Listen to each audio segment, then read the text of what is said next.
Hey, what's going on, all of my lovely Astrolites? I'm back once again. Uh, well, for starters, welcome to Slam Jam. This is Survivor Series 2022. And, man, my mind was blown the entire time I was watching it. I was watching the kickoff. Um, no pregame matches, or not pregame, but, just no matches before the main course, if that's pretty much how I want to put it. Um, no kickoff matches, basically. That's what I was trying to say. No kickoff matches for Survivor Series this year, and it was a lot of fun. A lot of action went down.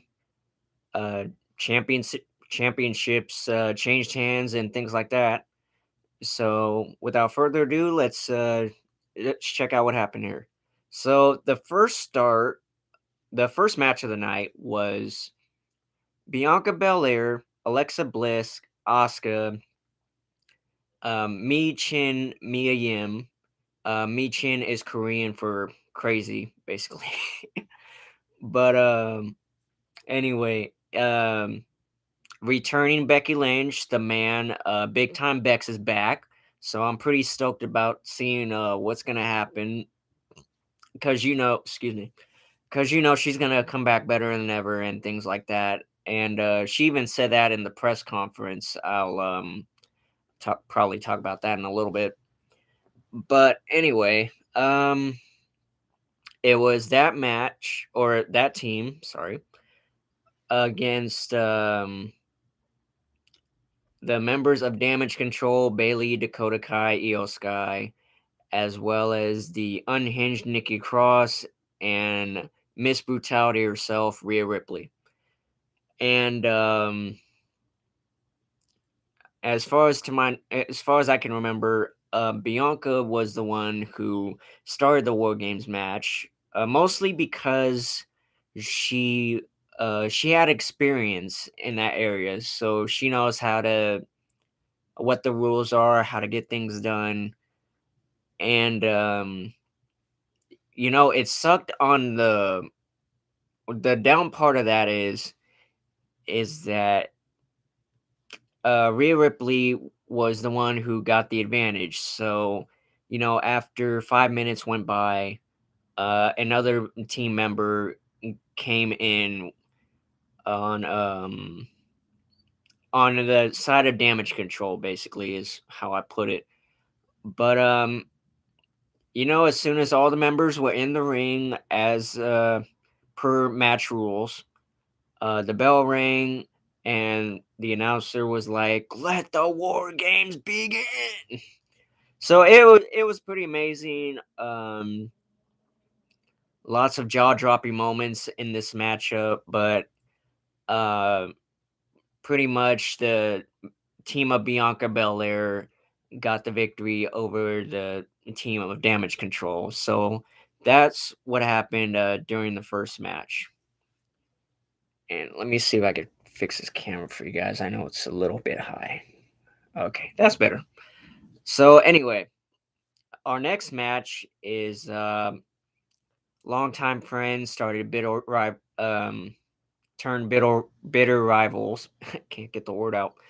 Uh, AJ Styles against Finn Balor, and Finn Balor was the one who started the club.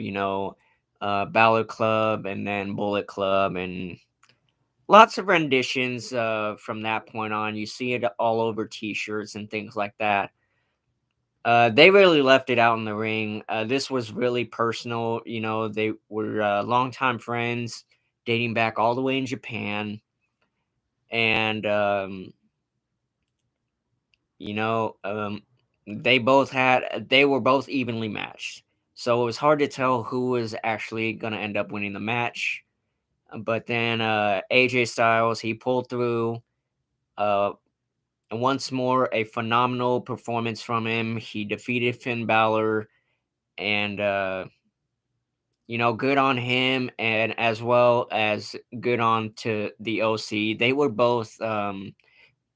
both came out with their respective members of, the Good Brothers came out, Judgment Day, and honestly, I'm not gonna get too much into Judgment Day because prior to um prior to Survivor Series War Games, Dominic came to his dad's house, Rey Mysterio's house, with Rhea Ripley, and Rey wasn't having him in there.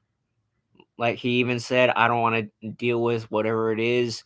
You really messed up. I don't want you here for the holidays."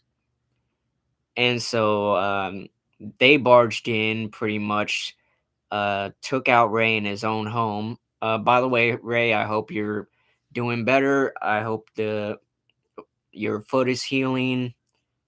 And honestly, I can't wait to get my hands on Dominic. But you know what? It's most likely gonna be a minute. Um, but speaking as a professional, I'll leave my fan uh opinions to the side here. Um, that's basically how it went down prior to Survivor Series. But all in all, AJ ended up winning the match, and like I said, once more, it was phenomenal performance. So good on you, AJ, for that one. And this one, Ronda Rousey versus Shotzi. I was with Shotzi all the way on this one because Ronda Rousey has not faced anyone quite like Shotzi. She's unpredictable. She can be unhinged. She leaves it all out in the ring every single time she performs. So that's what I really admire. That's what I really respect about Shotzi and her work ethic is she will always give 110% when she's in the ring. And I got respect for Ronda Rousey, but she's pretty much she's turned bully basically. And uh I lost my train of thought for a second. I'm sorry. Um don't get me wrong. I like Ronda Rousey. One hell of a champion, one hell of a performer. She gets it done, and she ended up getting it done with Shotzi, but nothing to take away from Shotzi. She gave 110%, like I said earlier. Um, I still like Ronda Rousey, but right now she's turned bully. Like, she's turned major heel. Like, all the smiles are gone, no more high fives and things like that. So we'll just have to see where we go from there, basically. But congrats to Rousey for retaining the championship. That's our SmackDown Women's Champion. I honestly, aside from Shotzi, well, I could probably name a few other superstars who would be good as champion. But if I'm being totally honest, I don't think the SmackDown Women's Championship's going anywhere anytime soon, especially if Ronda Rousey's the one holding it. But like I said, nothing to take away from Shotzi. She's an incredible performer. Keep doing what you're doing. Keep putting in the hard work. Congrats to both of you ladies for giving one hell of a job. That was an amazing, amazing match. And this one, I was curious to see. It is Austin Theory versus Seth freaking Rollins versus the almighty Bobby Lashley. Now, the reason I said I was curious about this match, before I forget, this was for the United States Championship. And now, like I was about to say, I was curious about this match because uh, I honestly don't have respect for superstars who come out, make a fool of themselves, taking selfies and thinking they're hot spit when they're still in the middle of cutting their teeth in the business. You know, I worked with people in the indies. You know, I came up a little different, um, but I like living by old school values. Sometimes, you know, Once I make my debut, you're not gonna see me prancing around, taking selfies, acting like I'm hot spit. No, I'm just gonna go in there, handle my business, and go from there. But anyway, I was curious about because Austin Theory, he was he was doing all that, but then of course, he cashed in, failed to get the job done, unfortunately, but it all panned out in the end, and I'll get to that in just a moment. He basically snapped. Like, it's like something just clicked. Like, he's basically telling himself and everybody, "I'm tired of being the youngest this, I'm done being, the youngest that, uh, this, that, and the other. I'm not gonna do all that anymore." And, I think we were all waiting a long time to see, Theory have that spark, have that killer instinct, and it was in full effect, this past Saturday at Survivor Series War Games. And, all three competitors, they did quite an amazing job. Um, it was close calls on a couple of the near falls. So by the end of the match, so Theory gets superplexed off the top turnbuckle, and then just as Seth Rollins is going for the Falcon's arrow, Bobby Lashley hits Seth Rollins with a spear, and pretty much Austin Theory gets the pin. I think it was purely instinct at that point, but we'll see how he defends the championship. Austin Theory is the new United States champion. And with this new attitude of his, I don't think this championship's going to be going anywhere anytime soon. So I think actually that was the only title that switched hands.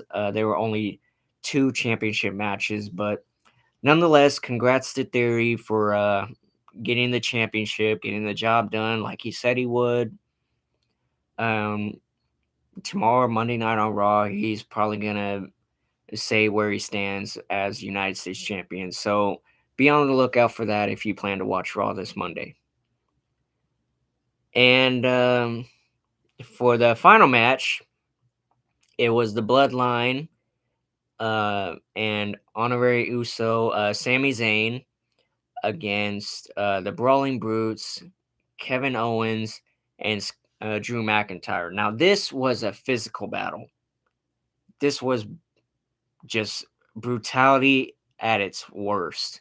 And I mean that in a good way. I enjoyed every minute of it. They did some spectacular, they just beat the snot out of each other and then wiped their nose with it and then just beat more snot out of that. That's how pretty much bad it was. And,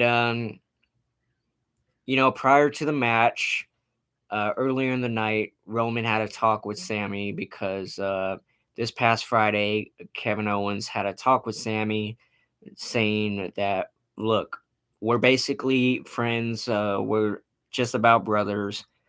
You need to turn on them before they turn on you. I'm the only one who's here looking out for you, things like that. And Roman was talking to him, and Sammy, he talks out of his backside basically is saying, "Oh, I only said this and that so Jay wouldn't get distracted." I'm just like, I'm pretty sure Jay would have been just fine even if you told him the truth. Like, give him some extra motivation or something. But anyway, um, throughout the months, I knew Sammy was loyal to the bloodline. He's proved it time and time again. But Jay still had his doubts. That was until near the end of the match where he came face to face with Kevin Owens, and it was either Jimmy or Jay I think it was Jimmy. He attempted to super kick Kevin Owens, Kevin caught his foot, and Sammy, of course, goes for a low blow. He cheap shots Kevin Owens, and he looks at the tribal chief. He looks at Roman Reigns. He's basically like, "I'm going to prove my loyalty to you at this moment. I'm going to prove something to you right now." Hits the turnbuckle, runs towards Kevin Owens on the opposite side, delivers a haluva kick, and he holds him for a minute because he sees Jay about to get up, and he offers Kevin Owens as a sacrifice. Jay hits the Uso splash. 1, 2, 3. Lo and behold, the Bloodline win their first ever War Games. So that's pretty much how the night went down. There weren't too many matchups on the match card, but it was spectacular nonetheless. I had a lot of fun. A lot of the oh, excuse me, a lot of the WWE universe, they definitely enjoy themselves. This was in Boston, Massachusetts at the TD Gardens, and it was just a great time. I can't wait to see what happens this upcoming week. We're getting into Christmas time. That means Tribute to the Troops will be coming up, so that's gonna be great. Um, I might actually wear my dad's old army pants. Those those are priceless. Those mean the world to me. I only wear them on special occasions, and Tribute to the Troops is always a special occasion. It's a great time. They put on performances, and they pay their respects to the soldiers, and don't miss out on this, guys. Tribute to the Troops is coming up soon. Don't miss out on it. It's going to be a great time. And they also held a press conference on social media, and they're basically talking about what their next steps were in the business. You know, they've all been there for quite some time. Um,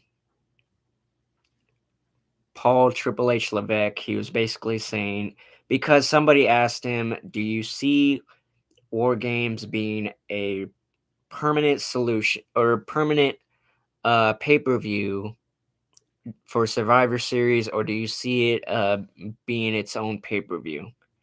Something along those lines. And he was like, "Oh, well, uh, we've pretty much seen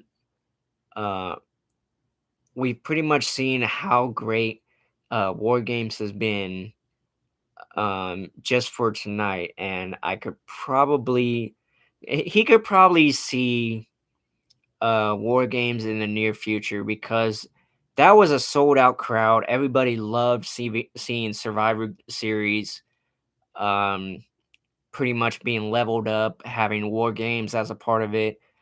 I Here's what I suggest. Like, this is just oh, that's just the light. I thought I had something on me. But anyway, I could see, let's see. I'm trying to figure out a way to say this because I think it's a good idea. Um, One match could be a traditional 10-person Survivor Series matchup, and then the main event could be War Games.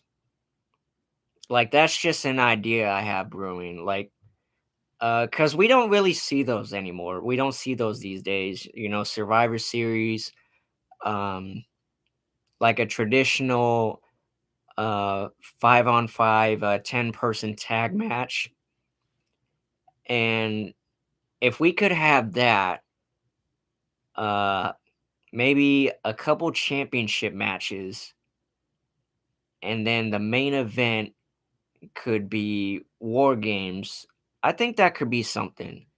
That's just me spitballing at what I think the next Survivor Series should be. But anyway, that's pretty much all I got for you guys on this episode of Slam Jam. Um, Tomorrow's Monday Night Raw, so make sure you tune in. See what's gonna happen with the U.S. Championship. Are we still gonna have Open Challenge? Um, I don't know. Something tells me Theory's not gonna do it, but anyway.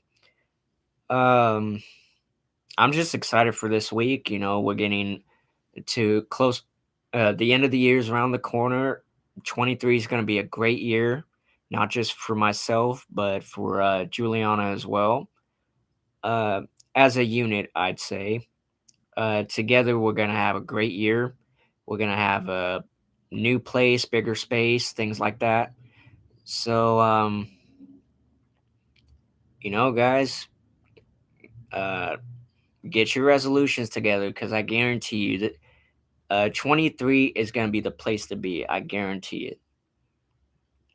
All you got to do is keep doing what you're doing, keep working hard, keep stacking on top of stacks, and just live the dream. Just get it all together and just live your lives. That's all I got for you guys. Thank you all for tuning in. I appreciate it. Much love to all of you. Remember to get the likes up, subscribe, share my videos to people you know, people you don't know. Uh, I'll talk to you guys later. Have a good night.